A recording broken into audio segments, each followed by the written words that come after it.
Morning everybody, and welcome to today's webinar on winning the war for talent, reimagining the employee value proposition, so the EVP. My name is Lisa McAuliffe and I'm a partner in our Watermark Search Interim Executive Practice. And I'm joined today by our team, Jacinta Whelan, Suzanne Mulverhill, Maddie Stewart-Wright and Alicia Wilson. Missing from our team today are two of our partners, Caroline McAuliffe and Donna Burr, who, like many others, are escaping our current winter climate and this horrendous flu season and taking a well-earned break overseas. Good for them. This is our fourth webinar this year and the second in our Future of Work series. As always, we endeavour to bring you topical and informative content delivered by industry leaders, and today is no exception. So we are thrilled to welcome today's speaker, Dr. Ben Hammer, who I'm sure many of you are familiar with. By way of introduction, Ben is a West Australian native and one of Australia's leading work futurists, having studied at the Institute, I should say, for the Future. He is head of Future of Work at PwC, and in this capacity spent time seconded to the World Economic Forum, heading up critical projects on the future of work, skills and education. Ben has a doctorate of public administration, which included time spent as a visiting scholar at Yale University. He is also an adjunct fellow with the Centre for the New Workforce at Swinburne University, a board member at the Australian Human Resources Institute, and regularly provides expert commentary on the future of work across Australian media. And if that wasn't enough, he is also a published author of this book, The Kickass Career, so how to succeed in the future of work. And having just read this, I can tell you that it's informative, it's practical, but dare I say, Ben, very, very funny. Welcome to you, Ben. Thanks for having me. No, it's a pleasure having you today. We're really looking forward to today's session. Before we start, though, I might just do a little bit of housekeeping, if I may, and let everyone know that this webinar, it will be recorded and you will have access to it via our website or on LinkedIn. So do connect with us if you haven't done so already. We would love to hear from you throughout today's webinar and encourage you to use the chat box, which I can see you already are, which is great. So please do interact. Make sure though that your settings are on all attendees and panelists, so we can all see your comments. Raise any questions, please do, through the Q&A box, and I will do my best to monitor them and raise them with Ben as we move through the webinar. Or we'll also have time at the end for some Q&A as well. So just to kick us off, I would just like to pose the first of our polling questions, which Ali will bring up on the screen now. There it is. So the question being, has the pandemic given you reason to reevaluate your career? Now, there are four options there. I've reevaluated the type of work I do. I've moved or considering to move from permanent to interim, or I'm considering to move from interim to permanent, or I've reevaluated my work-life balance and where and how I do my work. So just waiting for the results to come up there. We'll just give you a little while.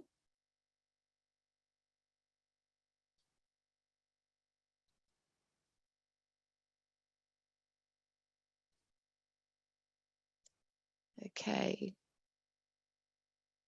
There we go. So, yep, to be expected. You know, a lot of people are obviously reevaluating their work-life balance and where and how we do our work, and the type of work we do also. Okay, so we talk more about that as we move through today's session.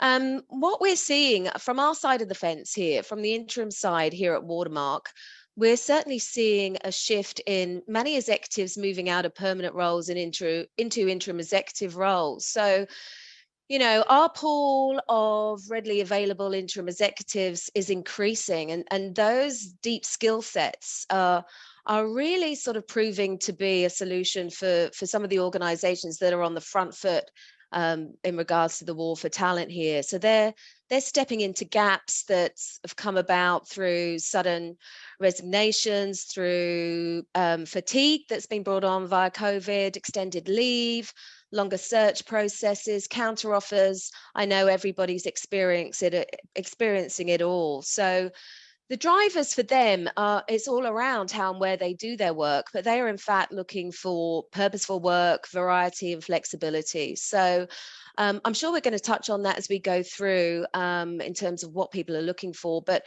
from our side of the fence, we will bring you more on that later this month, or later next month, I should say. We will be releasing our 12th annual interim executive survey, and we're going to share. We're really excited to bring that to you this year. There's lots of information, and we'll be sharing that with you. But obviously, if you have any questions in the meantime, just reach out to myself and the team. We'll be happy to answer those for you. But I shall stop talking for now, and I will pass over to Ben without further ado, and for the rest of the session. Over to you, Ben. Awesome. Thanks, Lisa. And nice to be here with you all. As Lisa said, I'll be talking about specifically the winning the war for talent. So some research that we conducted at PwC Australia around the current state of the labour market, employee value propositions, and what organisations need to do, but also representing the views of candidates as well, many who are probably yourselves in the current market. So to start off with, I'll go through a little bit of an overview around the lay of the land, some of the key trends and disruptions that are facing organisations and leaders like yourselves, and then going into some of the data as well as another polling question for you. So if we think about where we're at in the current landscape and the current world of work, and we only have to go back over the last 20 or so years to see just how much has actually changed in that period. So 20 years ago was when we started to hear the term work-life balance and what we call the wellness age. So prior to that, it was really, let's just rock up to work, get a paycheck and go home. Whereas people started to not only seek greater meaning from their work, but also how they can get that integration between work and life and that harmony. Moving forwards, we've seen then the acceleration of the digital age and virtual age, particularly over the last couple of years. So a lot of work moving virtually, or ways of working more broadly. That's where we saw it became all around creativity, collaboration. Co-design was the buzzword that was floating around. And now as we move forwards over the next few years, we're likely to see a real uptick around the personalised age and intelligent age. So that's using real-time data and analytics and AI to actually offer a personalised, not only consumer experience. You're already seeing that when you're talking with friends, you're talking about a particular product and 5 minutes later, you've got an advertisement for it on Facebook or Instagram. Those sorts of algorithms will translate into the workplace and the employee experience as well. So for example, one of the things that I think we'll see over the next couple of years is the EVP really being quite tailored to the individual, like a health insurance extras package. So I want chiro, I like physio, I don't want optical. Ironic, given I wear glasses, but that then could be that I want 4 weeks annual leave, I want my wellbeing allowance, but I don't want my tech and work from home allowance. And so being able to pick and choose what that looks like based on the candidate and their circumstances. So then if we think about, well, what are all of these trends and drivers that are actually shaping disruption in the current environment, not just now, but for organizations and leaders like yourselves moving forwards in the future of work? A real key theme, unsurprisingly, is automation. It's probably the one we talk about more than anything. And what we can see is that the industries most prone to disruption by automation are wholesale trade, financial services, and manufacturing. What's really important within the automation narrative is that we don't think about entire roles and entire industries getting automated, because it's tasks within roles that get automated. What that enables for people like you and me is that the process, routine, admin kind of work that we have to do, that's the stuff that can get automated. So we can focus our time on what makes us uniquely human and where we can add the most strategic value, or the sexier kind of work. So there's a real opportunity around automation, and I'm hoping we can shift the dialogue from one around risk and fear to one around possibility and opportunity. But that's going to be no mean feat. Because as you can see there, 44% of Australians are worried about their job being automated, and a third of Australians think their job won't exist in the next 5 years, which, given what I just said, is not likely to happen. All roles, or most roles that exist today, will likely exist in 10 years. They'll just look very different. And so we need to start thinking about what automation and disruption looks like for our role, our profession, our industry, and make sure that we assume the responsibility around upskilling and reskilling for that as well. Now, with the interim executive environment, it's no surprise that we're seeing disruptions around employment models. It's no longer about the 9-to-5 permanent full-time worker. We're seeing a massive increase in part-time work across Australia, the rise of the gig economy by 2030. Some people think that up to 80% of the workforce will be gig workers. And then we can also see there that people are going to have 17 different jobs across 5 completely separate careers as an absolute minimum. So when I talk to people who are wanting career advice going into university and what should I study, I tell them that whatever you're studying is not going to be whatever you retire with. The importance is how we build adaptability, flexibility, and resilience underpinning all of that, and how we take our skills and experiences and apply them in different environments. So I think we're going to start to see a shift in organizations around the concept of organizational loyalty. It's not about how do I keep people in their role for as long as possible, but how do I support them to be more mobile within and outside of an organization as well. And that's where I think interim opportunities are really exciting. A couple of other things there. I mean, that the changing population demographics are a really pertinent one in Australia. We can see that the fastest growing age demographic are those aged 65 plus, while at the same time we have 5 generations coexisting in the workforce. Millennials will make up the largest part of organizations over the next couple of years.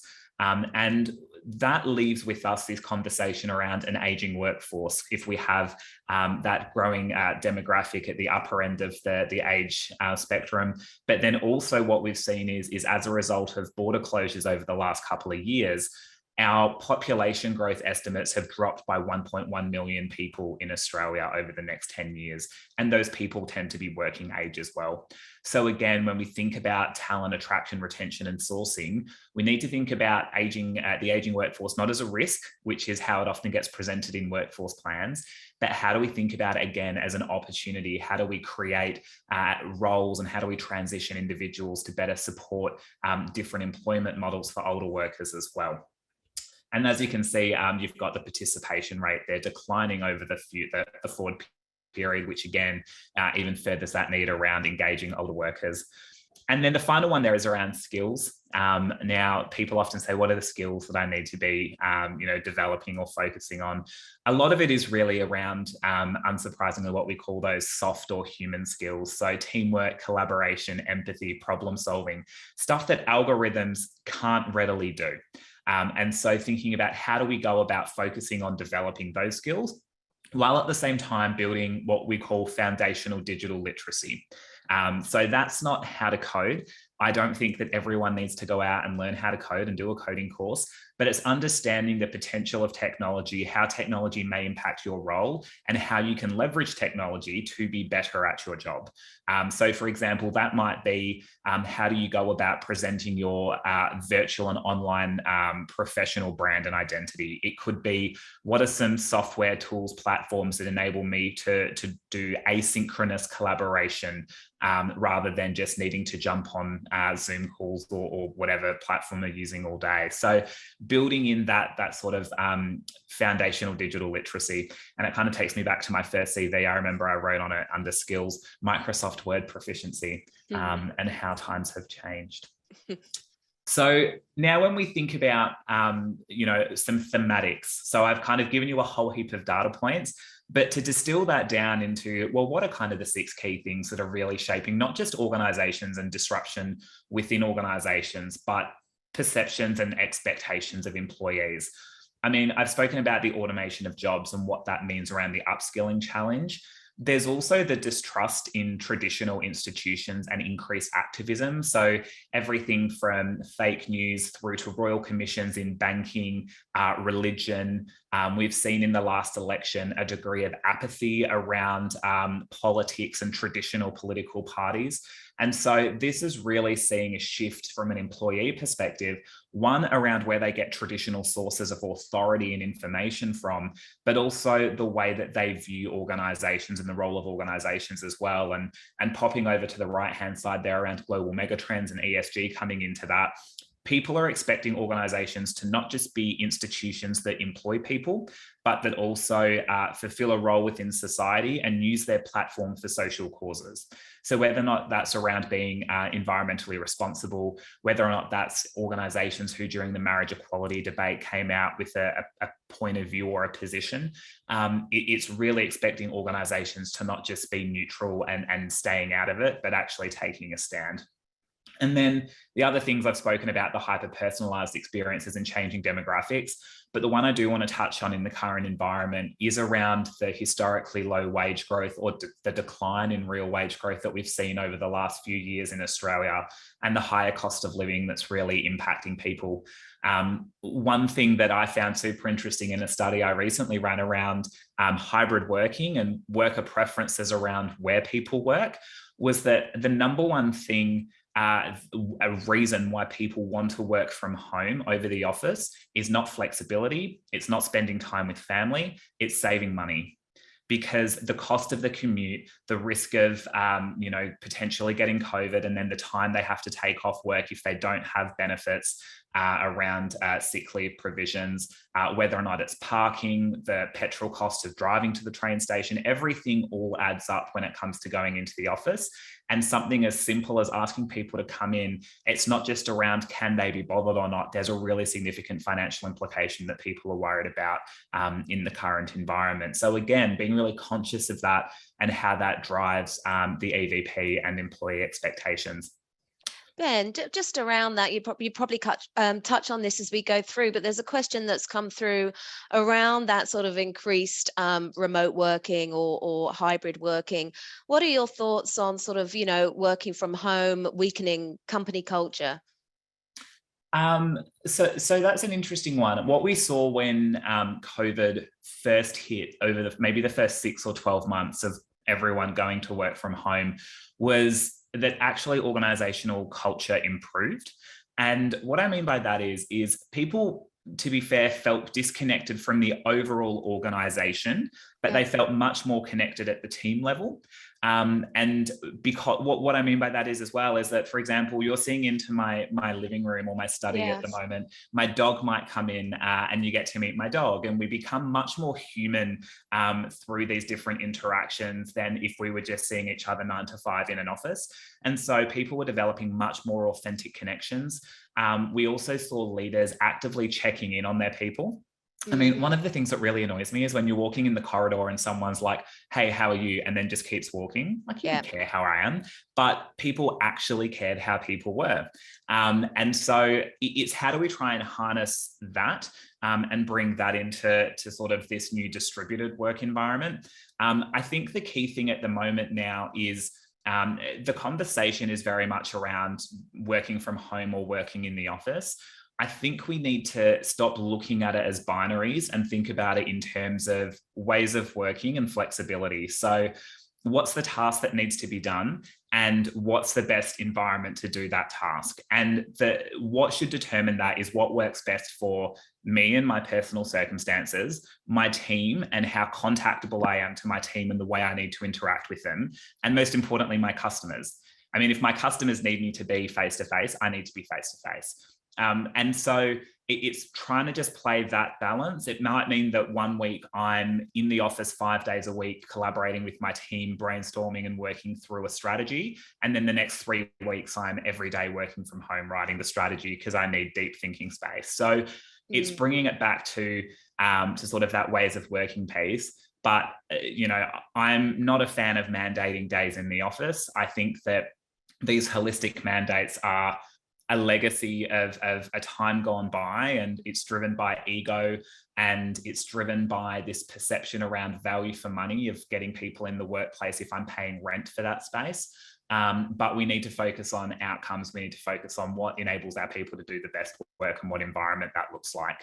Yeah, absolutely. And then actually Con's just asking a question around that cost of, reconciling the needs of employees and also then carrying the costs of leasing large buildings and floor spaces. Yeah, I've spoken to CEOs who are saying, I want to get people back in because I've got all this floor space sitting Yeah, there. And I said, well, what happens if you get people back in and productivity and effectiveness drops because people are actually doing a better job working from home? yeah, Like, are you happy to take the hit on your bottom line because you feel comfortable that space isn't sitting there vacant? Like, at the end of the day, what's your objective? yeah, absolutely. So I might just jump back into the content, but more than happy to take any questions as we go, or wait till the end. Are we directed by you, Lisa? Okay, sorry, I'm going off on a tangent. No, not at all. Not at all. But I think, all the stuff that we've been talking about, whether it is working from home, whether it is, the stuff around automation or the rise of part-time work or alternative employment arrangements, all of that has been happening for years. That's nothing new. That's not a COVID thing. But what we can see is that COVID came along and accelerated a lot of the conversation, accelerated the push for action. Because when we talked future of work, we often thought, well, it's in the future, it's someone else's problem. I don't need to do anything about it now. And then all of that got brought forward into the now of work. A bit of a fun retrospective. I like looking back at some of the headlines to think how quickly things have shifted and how far we've come.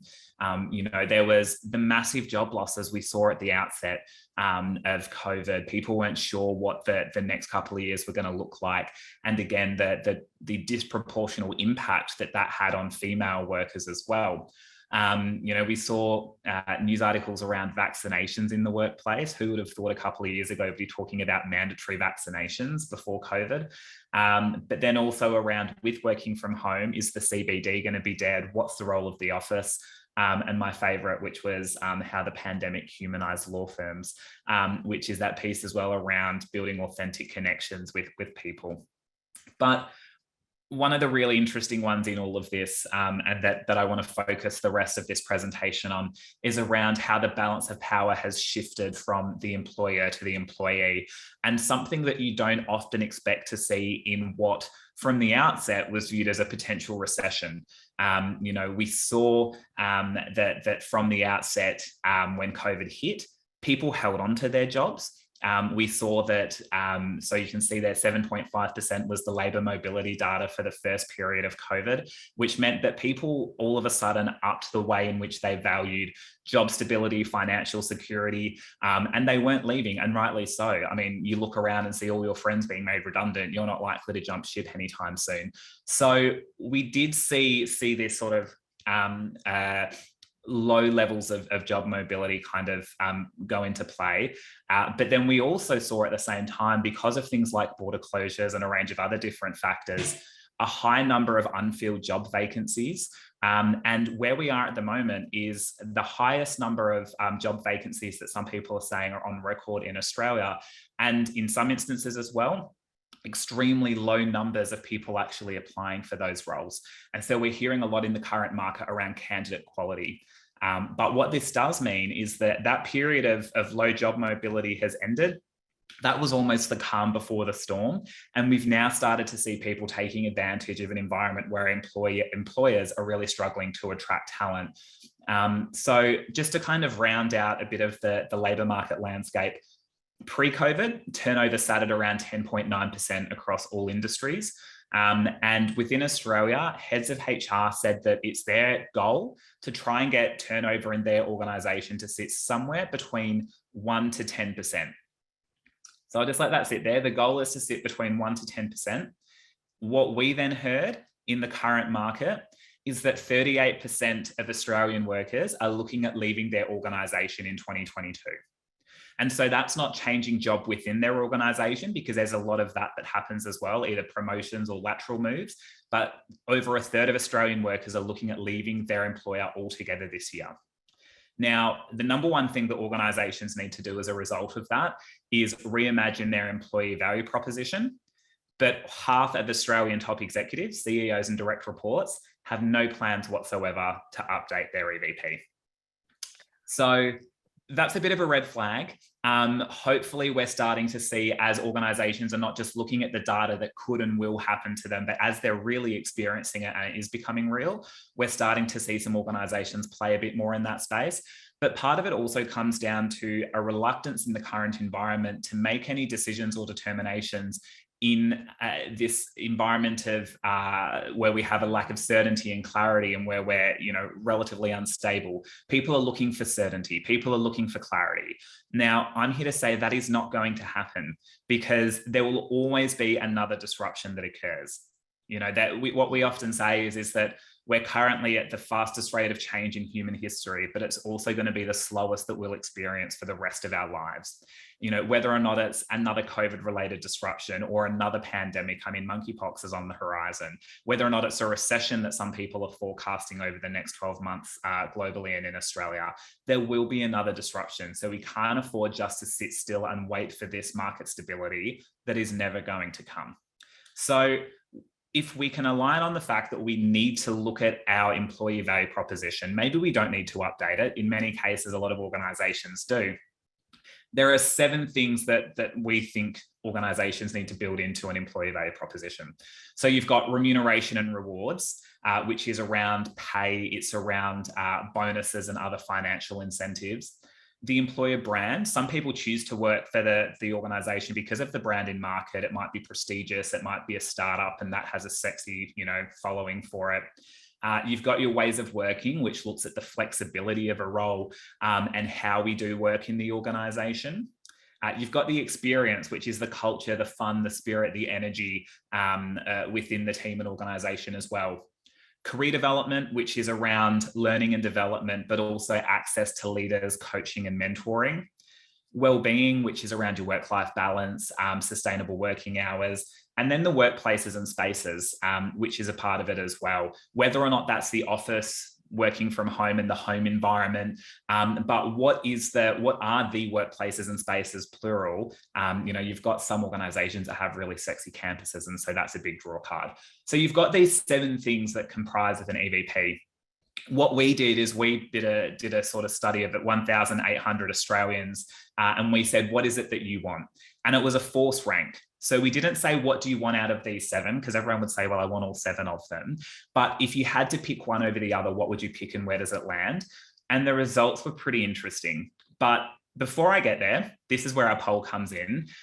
So what I want to hear from yourselves is, what is the number one thing that you would look for, or the number one driver when considering your next job opportunity out of those 7?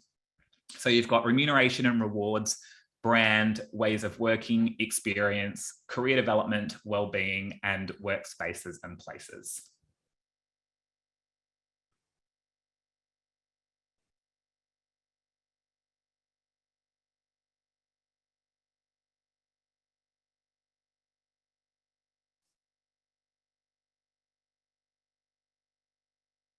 Just while that's coming up there, Ben, that 49% of CEOs, that's a really interesting number, isn't it? And as Joe was saying here, it's a red flag when you're looking at sort of, the war for talent.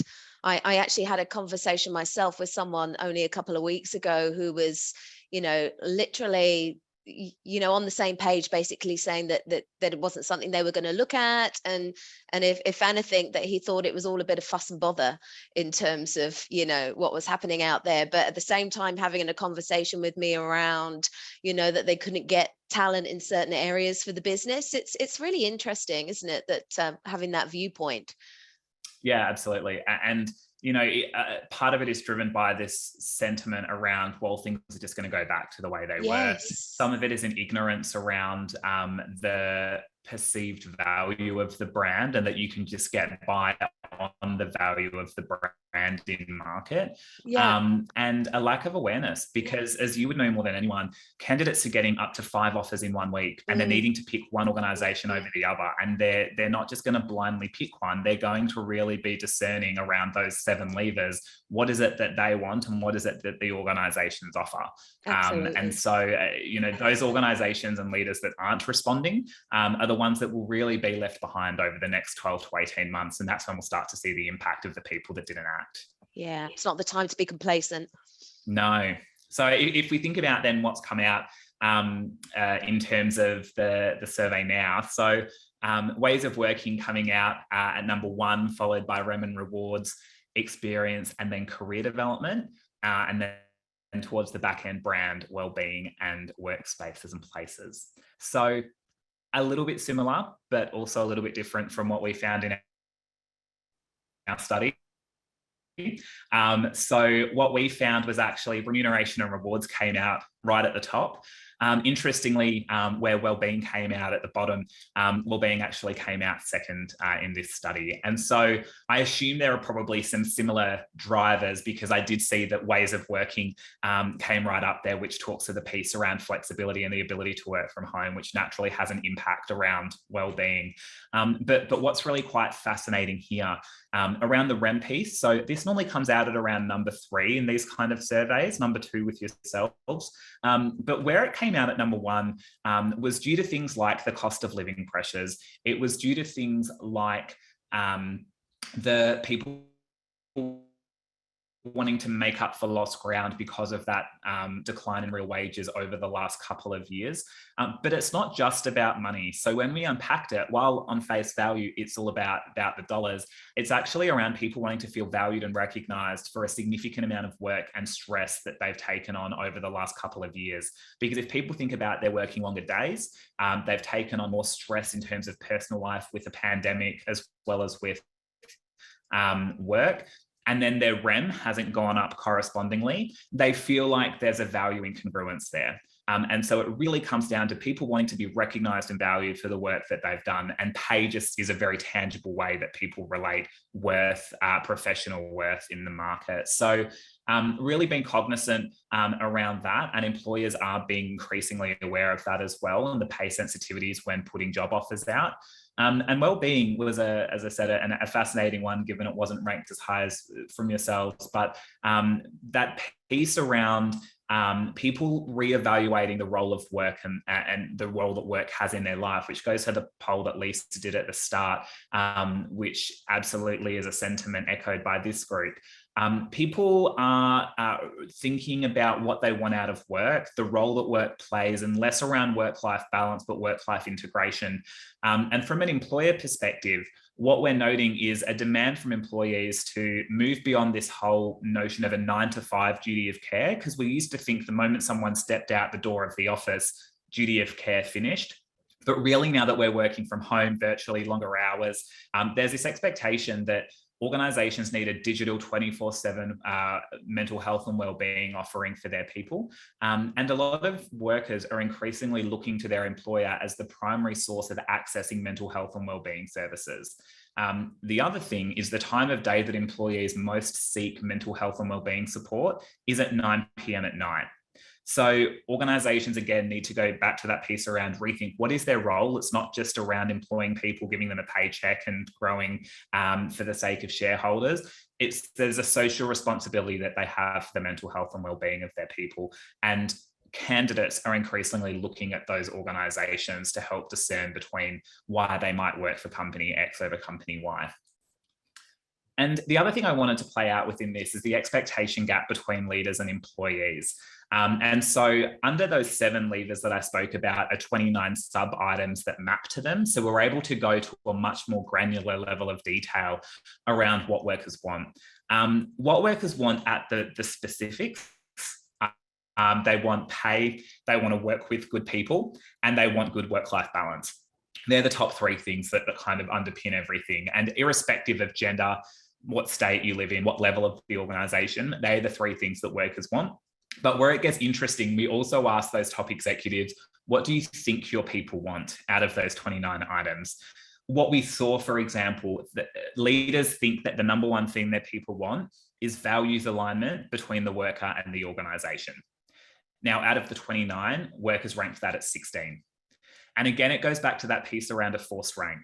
So when people were asked, would you rather get paid more or have values alignment? They would rather get paid more.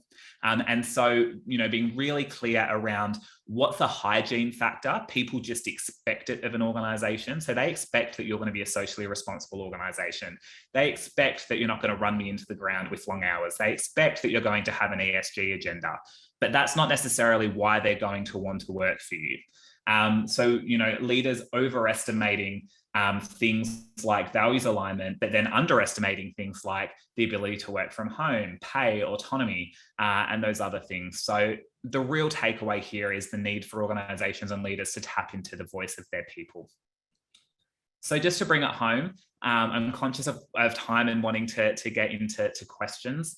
I think Martin was saying, what's the number 2 employee rating?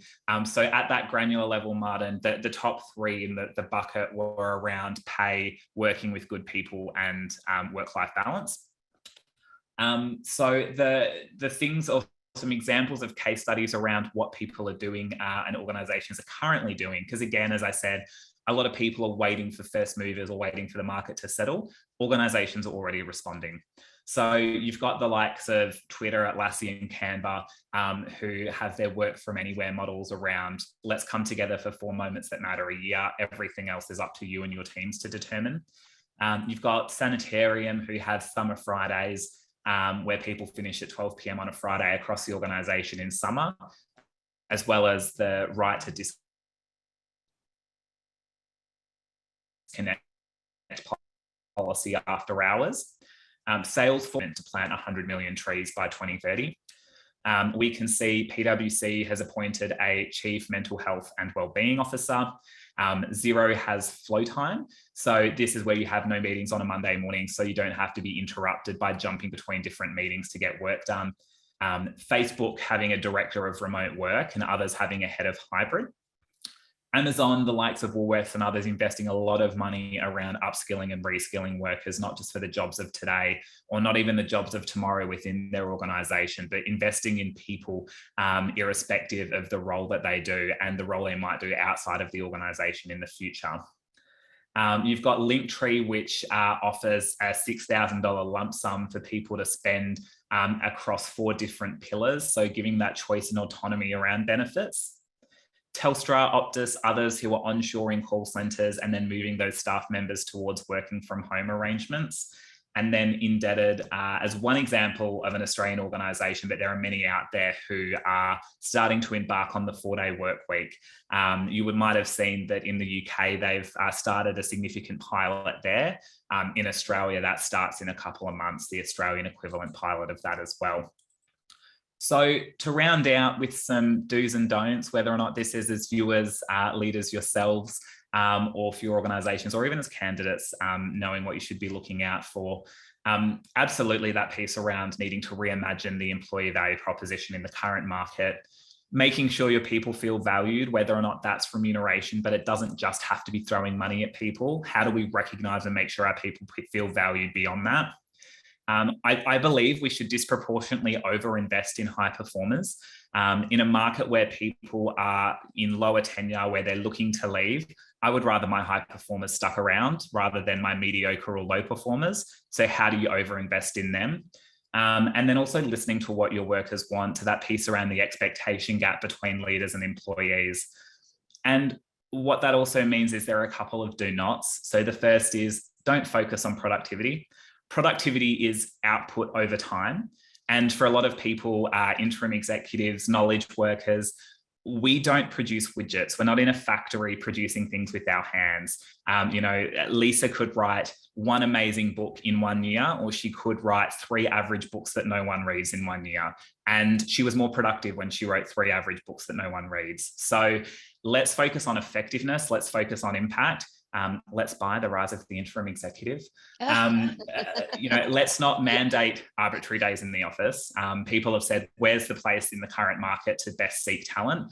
I say, go to organizations that are mandating days in the office, and that's where you're likely to get talent. Don't make decisions without talking to the people they impact. There was a real shift. The first year of COVID was your traditional military command and control leadership, top down, which we need in times of crises, but now it needs to revert to more bottom up and bringing in employee voice. And then just to finish on, let's not think that we're going to go back to the way things were. So I'll leave it at that. I know there's been lots happening in the chat, Lisa, so I'll throw it over to you to curate.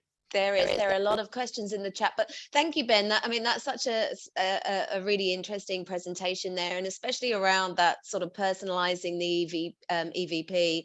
With 5 generations in the workforce, people are going to be looking for different things, and across different factors as well. It's that, what do you say? One size fits nobody. And I guess there's nuances around what people are looking for in gender and seniority and sort of, where they're working, sort of frontline or office working, whatever it is. Yeah. And there was a couple of questions up the front here around ageism. So, obviously for us on the interim executive side, we're seeing sort of the majority of our interim executives in that sort of 50 to 59 year age group. But we've seen an increase in 60 plus. And obviously sort of, the caliber of people that we've got sitting on the bench with that sort of the skill set and the wisdom and, the ability to be that sort of, calm voice in periods of crisis or not just transformation. Are they being overlooked is one of the questions. Is there still a bias in terms of age? I'll start that, but then I'm keen to hear from you around what you see from your position as well. I think that there absolutely is a bias around age. If we think about the rise in the age pension, which is only going to increase more and more into the future, rising cost of living and a few other different things that are going to mean people will be working longer. I was talking to someone only last week who said that they're 56 and they're looking for a role and they're worried because of their age. And I was like, you're going to be working for at least 15 more years. Yeah. Like, how are you worried about your age? But that's absolutely something that there is a very real concern for them. And so I think it comes back to that piece around how do we shift this view around the aging workforce being a risk and rather it's an opportunity. If the organizations that get it right, there's the potential to outcompete with a unique point of differentiation for competitors.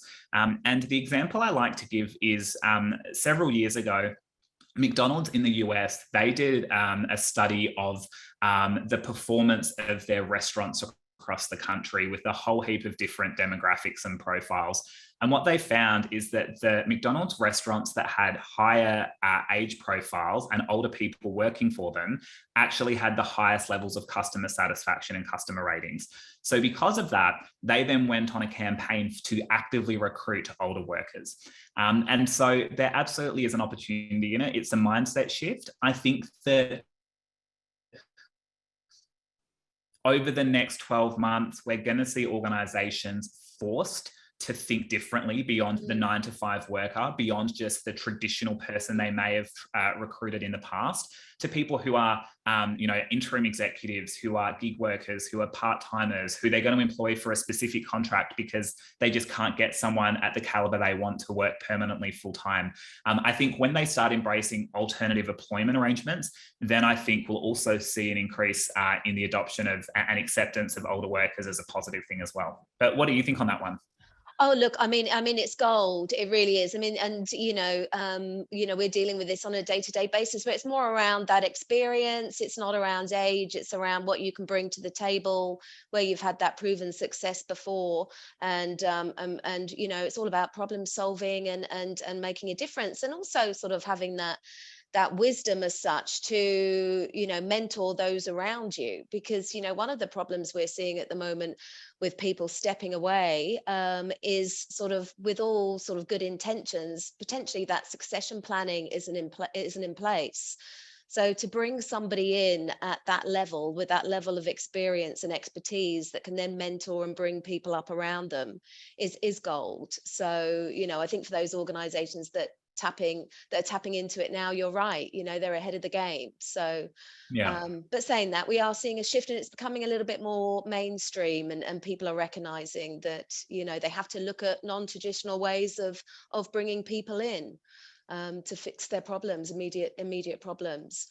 But Malcolm Anderson's asking a question here in terms of, he's saying, are the millennials, is a word I can't say, millennials and Gen Xers ready for the increasing pace of change? It is one thing to say people will have 17 jobs. It is quite another for them to be comfortable to cope with it all. Yeah. Look, I'm not sure it's necessarily a generational thing, because I know that older workers, you know, particularly as they get towards the sort of last 5 to 10 years of their career, they tend to go into, whether it's a contractor or gig arrangement or an interim executive arrangement, which then brings about the shift there as well. But absolutely, I think millennials and Gen Xers are ready for it, because that's their expectation. That's the world that they've grown up in. They've gone through schooling, whether it's tertiary education, vocational or otherwise, where there has been, you know, access to different kinds of technologies than we did when we went through the system. So they're used to operating at a different rhythm and pace, and that comes into career opportunities as well. They're much more comfortable without stability and security than the generations that came before them, stereotypically. Yeah. Because you know, really now is the first period of austerity that Gen Xers and millennials had. So that's why we saw a lot of insecure work coming up, because they were like, well, I don't care about, you know, a permanent job because maybe I don't need it. Whereas then you go through a pandemic or a recession, you go, hang on, a permanent job is actually pretty handy. But also they're not buying houses as earlier as they used to. They're not getting married as earlier as generations used to. And so the level of commitment isn't necessarily there, or the need for that financial stability. So yeah, people are changing jobs relatively rapidly and quickly. And if I look at I'm a millennial, if I look at the first 10 years of my career, I would say, 10 years, I had 6 different jobs, and I've changed completely 3 times. Right. I know you started out as a lawyer. Is that right, Ben? Or you were? So I started studying law. I did Yeah. my degree in marketing. I did my doctorate in government. I've worked in hospitality, disability services as a carer. I've worked as a marketer. I've worked as a consultant, doing this kind of work. So that's before the age of 33. So you know, I think that there's this yeah, I think it's just more of an innate curiosity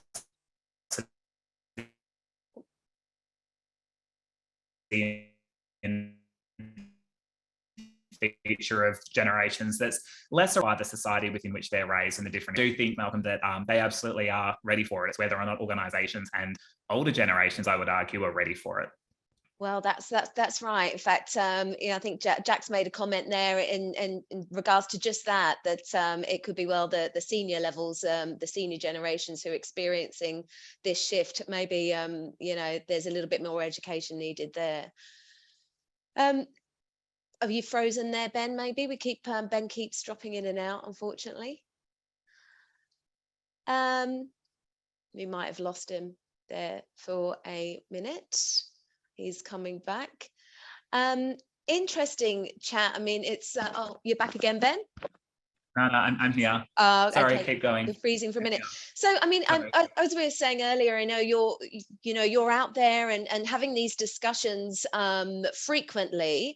What are the main concerns or sort of, you know, feedback in terms of where we're at the moment, you know, in this particular point of time with the questions around EVP?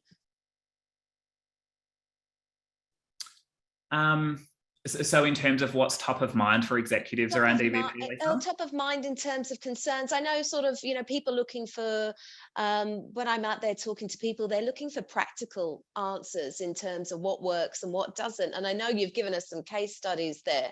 We've had that conversation before around, well, you know, you're not going to be following your competitor. You don't want to be the same. You want to have a point of difference. Yeah, so look, the 2 things that really come to mind for me, the first one is around Again, this notion of disproportionately over-investing, and not just with high performers, but in your EVP, if you think around those 7 levers, really focusing in on who are you as an organization, who are the kind of people you want to work for you to deliver on that strategic ambition, and then what are the 2 or 3 levers you want to go really hard at and be known for in market. I think across those 7, most organizations try and tick the box in every single one. Don't, because then you're not going to stand out, particularly in the current market. So how are you going to stand out from your competitors, understand their positioning, but then where you can go hard on 1, 2, or 3 different levers to be known as the organization that people want to work for those particular reasons. And the other thing is, money is a key consideration at the moment. People have these really strong growth ambitions, but they're not necessarily willing to invest because of market uncertainty. You don't need to throw heaps and heaps of money at this. I would suggest experiment. So look at pilots within a particular job family or a particular division within your organization and pilot something. If it works, roll it out more broadly. If it doesn't, you haven't wasted much. But piloting is the way to go, not sitting there and waiting for someone else to do it so you feel a little bit more comfortable to do it, because then by that point, with the pace of change, you've missed the boat. Yeah, absolutely. Is there one thing we should do differently as a result of this webinar? It's a good question. I mean, whether or not it's organizations or individuals, I think at an organization level, if we're talking about EVP, get really clear on what the EVP is that you put out to market and what you deliver internally within your organization. Because what we've seen, if I go back to that statistic around 38% of people looking at leaving their jobs in 2022, what we found as well was that 3 in 5 workers that left their job in 2021 are already looking at leaving again in 2022. So there is a piece around needing to deliver on the EVP, not just having it and putting it out there in market. It's not words on a page or a job ad. It needs to be lived. It's not an aspiration. It's something you can deliver on. So I think as an organization, my thing would be really to go out there and say, what are we putting in market? Are we able to deliver on it? And then also, who are our traditional and non-traditional competitors and what's their positioning? So there's levels of analysis you can do to say, where do we get a lot of our talent from? Where do we lose a lot of our talent to? Being really on top of that, because your competitors aren't the ones who they may have been in the past. So, at the moment, everyone's trying to drive digital transformation. Everyone's competing for tech talent. So you're competing with the Facebooks, the Canvas, the Atlassians to get the best tech talent. Why would they work for you rather than a sexy tech brand? So being really clear around who are your non-traditional and traditionals and how you can differentiate. I think as a leader, and if I look at it at that frame of reference, the number one thing, Jacinta, that I would say to do differently, or maybe you're already doing it, but really emphasizing it, is listening to the voice of your people. What is it that they want? What is it they're looking for from the employer? What is it they're looking for from you as a leader, manager, and coach, in terms of how you can deliver on that EVP as part of the team dynamic as well, and really being attuned to that. Because as I said, when COVID first hit, we saw people and leaders taking much more care and whatnot to check in with their team. As lockdown measures lift, that's just dropped off. So we shouldn't just do it because it's the right thing to do in a pandemic. We should do it because it's the right thing to do as leaders and managers. Yeah, absolutely. And it's around sort of, you talk about that EVP, it's not about talking about it, it's being, you can actually deliver on it is key, isn't it? Really, it's delivering. Yeah. Yeah. Interesting enough, when you spoke about the percentage of people that were looking at leaving their roles over the next 12 months, 38%, they were two extremes, weren't they? It was the executives and Gen Z, was it? What were you looking at there? So do you want the generational differences around? Well, I thought when I looked at it, when going back to your report, and I could be wrong now, it was almost sort of out of that 30% that were leaving, there were 2 camps that were. So in terms of the 2 camps, so what that is so we asked the question of when are you looking at leaving? So 38% said that they're looking at leaving in the next 12 months. The rest said that they're basically going to stay for 5 or more years. And so it wasn't necessarily generationally specific, but it was that your employees will sit in one of two camps. They're either going to leave in the next 12 months or they're going to hang around for 5 or more years. Now, the sort of key takeaway for me in that is, where do your high performers sit? Are your high performers the ones who want to leave in the next 12 months? Or are they the ones who are going to hang around? My guess is that they're the ones who are more likely to leave because they're more marketable and it's easier for them to get a better quality, higher paying, whatever it might be, job in the market. So if you're going to be hanging on to your mediocre and low performers for the long haul, what's that going to do for you, your organization and your brand? So again, getting attuned to listening to your people, sentiment around intent to leave, but actually going to the next level of detail around that and how that ties into that piece around upskilling, coaching for your high performers, succession planning, etc. Yeah, fantastic. Thanks, Ben. Just one more question from George. So George is asking, how can employers expect to recruit the necessary talent and skills to help business succeed when they only pay what suits their budget? Well, they can't. They can't. It. But it's a fair comment or question from George, because I think a lot of organizations, they have the right intention, but they're not willing to put their money where the mouth is. And it comes back to the point of you aren't able, you have limited funds. You can't throw money at every single bucket. So picking the ones that you need to go hard on. Some organizations are undergoing significant disruption. They do need to invest in rapid reskilling for whatever reason. So you would need to then go, well, we're going to do that. And the trade-off is we're going to have to spend less on X, Y, and Z. But organizations, in my experience, aren't as willing to. Yeah, and look, I think from our point of view, I think sort of, many organizations, I think they think sort of in terms of interim rates are higher than they actually are, in terms of bringing someone in at the level that they do. But almost that investment up front is going to pay off in terms of bringing in that expertise anyway to deliver and get the results of what's needed to then hand it on to somebody within the organization to run with that. So that investment's key. Ben, look, really appreciate having you here today. Is there anything you'd like to finish off with? I'm conscious of the fact we've only got a couple of minutes left. No, I think kind of going back to some of those key takeaways, that sort of the do's and don'ts. So really listening to the voice of your people, understanding your brand in market, and for people who are potentially seeking interim executive roles, I think it's a really exciting market to be going into, confronted with the hard questions around what kind of, and it is a candidate's market. So to me, it's an exciting time. It is an exciting time, and and we're seeing that on the interim side here. But just a huge thank you from all of us for presenting today and being here with us, and for everyone that's joined us today.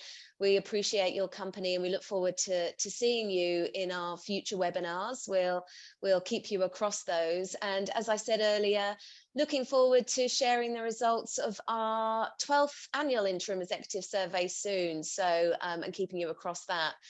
So I will finish off now. There's no more questions, just lots of thanks to you, Ben, and let everyone enjoy the rest of their afternoon.